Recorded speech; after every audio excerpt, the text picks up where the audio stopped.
What up, what up, what up, what up? What's going on? Instagram, what's going on? Facebook, what's going on? People, let me hear y'all in the chat because I got some fire today. Real quickly, not gonna be too long. I got some good quick tax tips. Year end tax tips. I'm your secret Santa for the evening. All right, let me know. Can y'all hear me good? Can y'all hear me? I gotta do a mic check real quick. Okay, I think I'm good. All right, I think we live. I got live on Instagram, live on Facebook, live on YouTube. All right.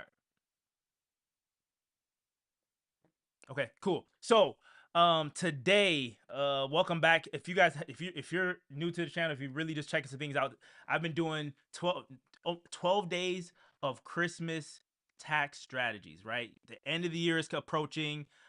Tax season is right around the corner. So I'm putting people in position, giving them different strategies for the next, I think this is day 2 that I'm doing it. So we got 11 more different strategies I'm gonna be giving out to you guys that you guys can implement before the year ends, and also probably as well on your tax return and how to be able to get prepared for it. Okay, so today we're gonna be talking about something that I think has become more popular now that we're in, it's we're more of, there's a lot of work from home. There's a lot of, you can work wherever you want to work, right? Post COVID. So today we're going to be talking about home office deduction.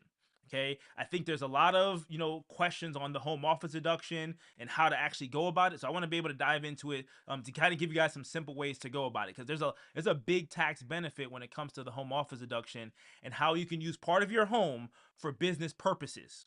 Okay, so let's dive into how you can actually make this deduction be really good for you, especially going into this post-election year tax season where you guys can get really really big refunds. Let's talk about how to go about this entire deduction.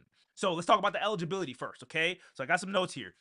So let's talk about the eligibility. So to qualify for the home office deduction, first you have to have a portion of your home, right? I'm in my home right now. I got a portion of my home I'm doing this video call on, okay? But you got to use a portion of your home exclusively for business. Okay, it has to be directed where you do your business every single week, every single month, every single year. A dedicated space where you manage business. Now, this space, it has to be a principal space specifically for business where you meet with clients, where you're meeting with customers, where you're recording content like we're doing now, right? And you're doing this on a month to month basis, and it's for your business. Okay. Now there are two methods to calculate the home office deduction. Okay, there's the simplified method, and then there's the regular method. I think a lot of people might be familiar with the simplified, but there's a simplified, and there's a regular method. So the simplified method, this allows you to deduct $5 per square foot of your home used for business. Okay, so $5 per square foot used for your business, up to a maximum of 300 square feet. Okay, it's really straightforward. Okay, $5 per square feet, maximum of 300 square feet. That's what most people, when they're filing a tax, if you're going to TurboTax and all these different places, or you have a tax preparer, the simplified is typically the go-to, right? Typically maxing out 300 square feet, and it's typically maxed out at $1,500. Okay, but that's the simplified method. It's very easy to use. And then we have the regular method. Okay, now this actually involves calculating the actual expenses of your home office. You got to think mortgage interest. You got to think your utilities, repairs and maintenance of your home. That is where now you want to determine the percentage of your home that is used for business to calculate that deduction. Okay, so I'll tell some of my clients and I'll say, hey, get out your phone if you have an iPhone, and they could you could literally, it has a measure app, and you can literally measure, okay, which portion of your home. Okay, go on Zillow, see what your total, what's the total square footage of your entire home, and let's calculate what percentage of that space is used for your business.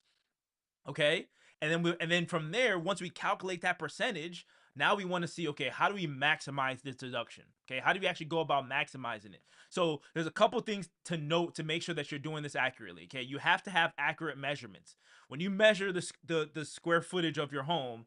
like that's why I tell my clients, I want you to go from point A to point B and actually be specific with it. Okay, for the regular method, you have to calculate that, and then you divide the home office space by the total home area. Okay, so if you get 300, let's say it's 300 square footage for your home office, but then the entire square footage of your entire home is 3,000, and it's 300 divided by 3,000, and that's your percentage that you can write off for the home office deduction. Okay, and then you want to make sure that you're documenting expenses. Like I can't stress how important bookkeeping is, but you want to document your expenses, and you want to keep detailed records of the expenses for all parts of your home office. You want to think about maybe your utility bills, the maintenance costs that you have, any improvements that you make within that office space. You want to make sure you're documenting them and you're keeping record, and you got your receipts. That way, you when you give it to your tax preparer, your accountant, your CPA, they have it available to be able to file your taxes. Okay, um, and you do want to make sure that you choose the right method, okay? Because the simplified method and the regular method, the simplified method or the regular method might actually give you a larger deduction, and it could bring you a higher deduction. You got to do some calculations, but you want to kind of weigh things out. Which one is easy? Which one is easy for you? Do you want to just go, I don't really want to do the calculation, it's simple for me, I just want to take the simplified method, or I want to do the regular method? Talk with your accountant, talk with your CPA, and they can give you the right direction on what makes the most sense, because it might depend on your tax liability. What does that actually look like? Okay. Okay, now let's talk about a couple of some of the pitfalls, right? Or some things that you want to avoid, right? You want to be able to avoid this. There's a wrong way to go about it, and that is like exclusive use. There's a exclusive use requirement. Okay, so there's an exclusive use requirement. That means you need to make sure that the space is used exclusively for business. Okay, mixing your personal and business in your business use, like that's the biggest thing. Another tip, like I recommend, get a separate bank account, get a separate, get a business bank account, separate it from your personal finances, and you want to be able to separate those two, and you don't want to mix personal and business expenses, right? Because that can disqualify the deduction. Okay, and then inadequate documentation, right? If you're not keeping proper records, that could lead to a potential audit, and you don't want to audit, and an audit is nothing to be afraid of, right? If you have the receipts, if you have if you have all the things available, it's not something to be afraid of, right? So keeping the proper documents, organizing the records of all your expenses, and the calculations on how you got to that number is going to be very important in the case of an audit. Okay, and then the last thing is overstating your expenses, right? You have to be cautious not to overstate the size of your home. Oh, so I want the biggest deduction, the biggest home office deduction. So if you're only utilizing like for me, it's my loft area, and it's only, let's say it's only like 150 square feet, but I want a bigger deduction, and I'm just gonna say, well, I'm just gonna go for, I'm gonna say 400. I utilize the whole house as my home office deduction. You write off 1,000 out of 3,000 square feet. right? That overstating the expenses, like the IRS scrutinizes the home office deduction. So accuracy is very, very key when you're actually implementing this strategy. And at the end of the day, like, just be honest, right? There's legal ways for you to be able to lower your tax liability. We don't need to fluff a whole bunch of stuff, right? There's legal ways to go about it if you have the right professional in your corner. Okay. Um, so, all right.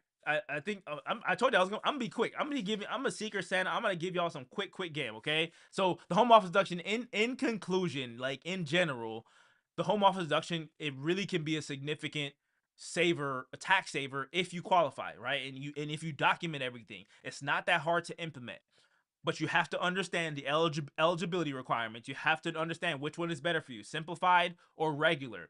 And then you have to learn, okay, how do I maximize it? If you're going the regular method, okay, bet. Now you can add on, your utilities of a portion of that for business. Now you can write off, your internet bill. Right now, you can write off, if you still have a landline, right? Your landline bill, if you utilize that for business, right? There's so many different things that you utilize within your home that you can take an additional deduction on. Okay, so make sure, if you're not, if you have a business, if you're working from your home office, if you're a 1099, if you're self-employed, if you're your own boss, or you provide your own supplies, like, I hope you're taking advantage of the home office deduction.